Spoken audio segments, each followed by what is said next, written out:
Okay. Hey guys, this is your girl Empress. This is the Global Green Book.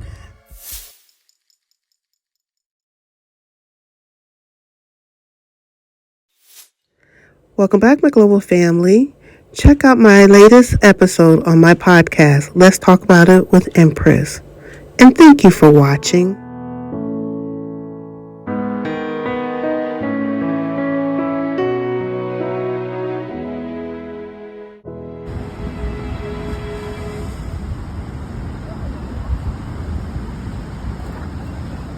I just want to share my thoughts about just homesteading, repatriation, becoming a digital nomad. One of the things that I'm learning is that it requires focus, it requires attention to detail, it requires removing people and things that are a distraction that are not your path. Those who follow me, I am someone that is of a different path. My channel is more so, I guess it's for anyone who's interested in the same things that I'm interested in. But I am really focusing on single women who do not have a retirement plan, who may not have the most well-paying job, who does not have this large nest egg. I am starting pretty much at a deficit, and that's fine. I am an educated woman, but some of my choices in life led me to my path, and I'm not ashamed. I'm not embarrassed.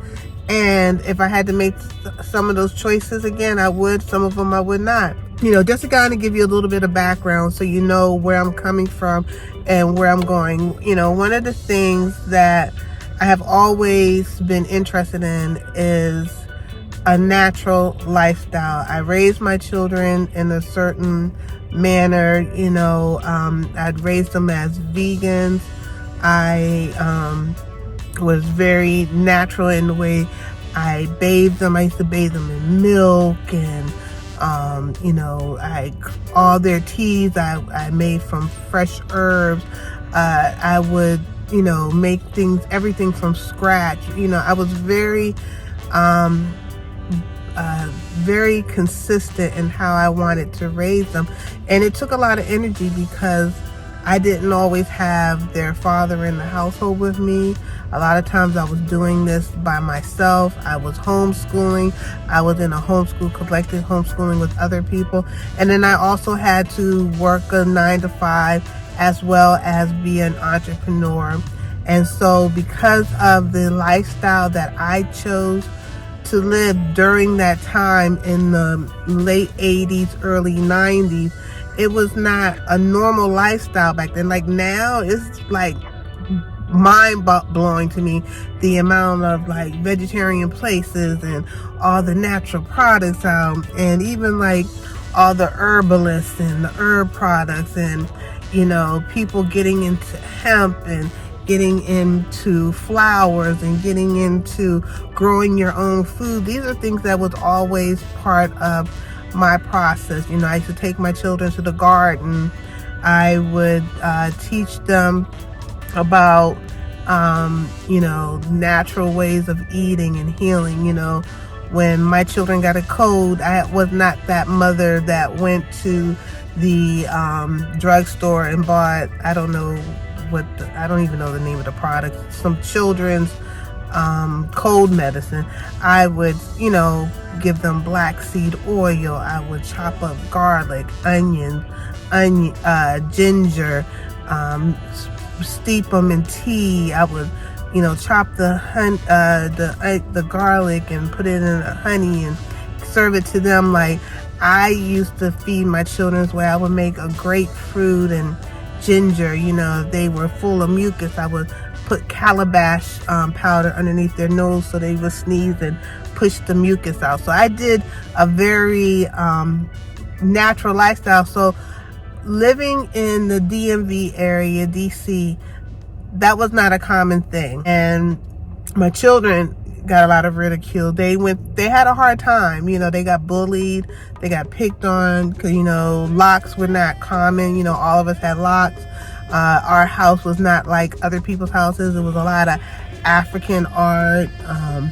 It smelled different because the natural products that we use have a different smell. My kids were constantly eating garlic. So it was a little different, but it's amazing to me how everything is catered towards that lifestyle, but it's about money and it's expensive. And I've came away from it. So seeing that I've came away from it and I got caught in the dunya, into the secular world, it has caused mad depression for me. It's not a lifestyle that I enjoy. And mind you guys, my background is not that. My parents were entrepreneurs. I grew up in one of the wealthiest areas in Maryland. My father had several businesses. My mom was a stay-home mom. I went to the best private schools and things of that nature. I grew up eating whatever. There was a whole pantry, every kind of dessert you can think of, like Twinkies and all. I grew up with all that nonsense. So for me to bring my children up the way I did, it was problematic, not only for the community at large, but also within my own family. So I knew I needed to get away from here. I knew when my children were young, I needed to go back to Africa. I started talking about repatriation in the late 90s, going back to Africa, specifically Ethiopia. And I tried it, and because I chose to live the lifestyle that I live, a lot of employers looked down upon that because they did not like my locks. They didn't like that I wore long dresses, African dresses. It's not like now. It's not like now at all. So it was some challenges. So I didn't make as much money as your average person. I would go out and I would cook food for schools. I would cook food for people who work nights. I would make school uniforms for, all the upcoming charter schools that started around the time when my children were little, when they started funding for charter school. I had a hard time, and when I was abandoned and I was forced to raise the children alone. Because when I was abandoned, I was a stay-home mom. I started hustling. I started doing what I had to do to provide for my family. I would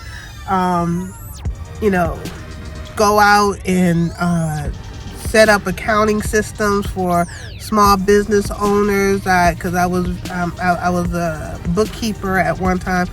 So I would set up their payroll system. I would set up their banking system. I would write policies and procedures. So I had the skills, but I chose to live in a different manner, because imagine you coming up with locks, head wrap, long skirts, you're not skin or face, but everything about you is very African. And you come up into this corporate world, they're like looking at you like, nice. I wish I could have envisioned what I know now. I wish I knew then what I know now. So for me, I know it's not impossible to be a digital nomad. I know all the things that I was fighting against back then are tools that I'm using now, because I was like, oh, the www, that's demonic. I'm not dealing with that. So I refused to even I didn't have internet. I didn't have computers. I didn't have the up-to-date cell phones. I didn't even have a cell phone.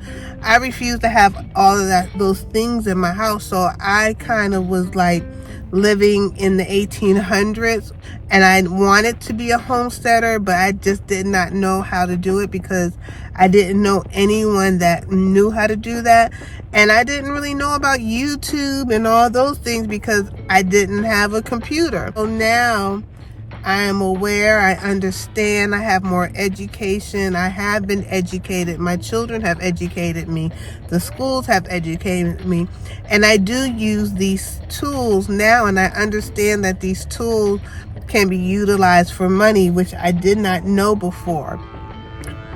I'm learning about homesteading. I'm learning about gardening. I'm learning about those things that I had other people come in and teach my children that I didn't know how to teach, that I am now learning myself how to actually do it. Because when we used to go to the garden, I had paid people. I had took my children around other people who knew how to garden. I didn't know how to do it myself. So now my focus is to live the life that I deserve, to live the life that I want.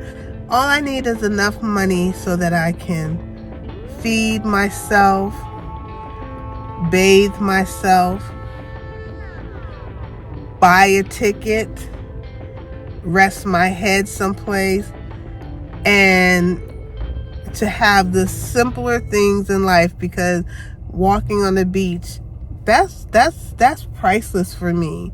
Being able to go visit a friend in Rwanda, in Gambia, in Ghana, in Ethiopia, that's priceless for me. To be able to take a weekend excursion in Mexico City, that's priceless for me. So for me, my focus is becoming a digital nomad and putting the tools in place for me to be able to do that, because I have big things that I want to do. One of the things that I'm focusing on, and I have focused on, is getting my health together, and I want to share with you all eventually what I did to get where I'm at. And I'm hoping and praying the next video that you see of me is of my testimony. If you all want to know what I'm doing and how I'm doing it, make sure you go over to my Patreon. I'm going to really start doing more with the Patreon, sharing videos, sharing exclusives, having more one-on-one conversations on what I'm doing within my Patreon family, because time is valuable. I'll try to give as much free content I can on my channel. Come on over to my Patreon so we can get, so I can do more for you guys and help you all more on that platform. And it would be a blessing for me also. That's how the universe works. It's about positivity, being shared amongst, one another. That's it. All right. One love.